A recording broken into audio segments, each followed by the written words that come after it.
Thank you, Vivama. So now I'm going to talk about the solar cell itself. And we're going to start off with the materials. We have three types of materials here. Aluminized mylar, CP1, and mylar again, but this time reinforced with Kevlar fibers. As mentioned earlier, the size of these solar cells are relatively large, so the thickness is very important to us. We want the smallest thickness possible so it doesn't require that much space. So aluminized mylar has the smallest thickness of 0.9 micrometers, CP1 with 1.5 micrometers, and mylar reinforced with Kevlar fibers with 2.5 micrometers. As you can also see, the density of each material is relatively close to each other. The efficiency of how reflected the material is also really close to each other, which is what we want. Now, moving on to the folding methods, we have 5 patterns that we've looked into.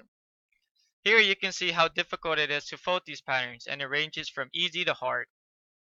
The membrane strength is also affected by the folding pattern, and the strength itself ranges from low to high as well. Now, mountability is just how easy it is to mount these to the booms, and these all range from easy to hard as well.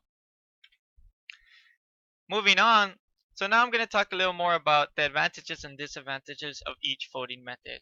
Starting with folding method number 1, its advantages is that it's easily stowed, which is what we want.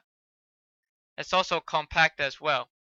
Its disadvantages is that more tension is required to keep the cell at taut. Moving on to pattern 2, it's the best to stow, so there's going to be no problem stowing this at all. Another benefit is that the crease lines are not parallel to the tension line. That means no extra tension is required. Its disadvantages is that the crease lines convert to a single point.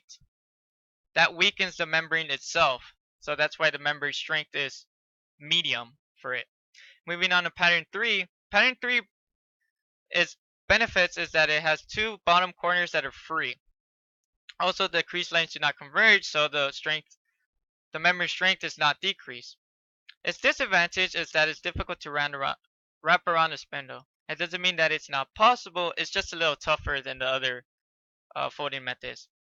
Moving on to pattern 4, its advantages is that all corners are free, so it's going to be smooth mounting onto the booms, no problems at all. Also, it also guides the boom deployment for a smooth deployment. The bad part is that it's unable to wrap around the spindle. This folding method cannot be wrapped around the spindle at all. And finally, the last folding method, its advantage is that it only requires 1 sheet instead of dividing it into 4 quadrants. So it's just going to be 1 huge sail instead of 4 small wings. Its disadvantage is that it could only be wrapped around the spindle. It can't be stowed in a little small designated area. It has to be wrapped around the spindle. And now I'm going to hand it off to Andrew, who's going to be talking about the booms.